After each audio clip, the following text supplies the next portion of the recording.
Guys, yung photo ba ay pwede ma-monetize sa Reels?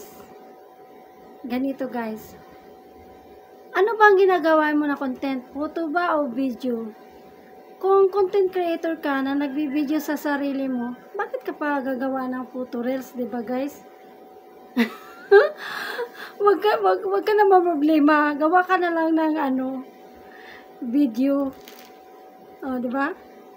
Kasi, yung video, gumagalaw, nagsasalita, mas maganda yun, yung sariling sasalita ka, kaysa sa photo lang, diba guys?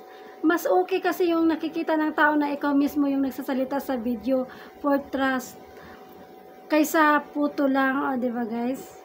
Sana may natutunan, diba? Gandang hapon guys, follow for more.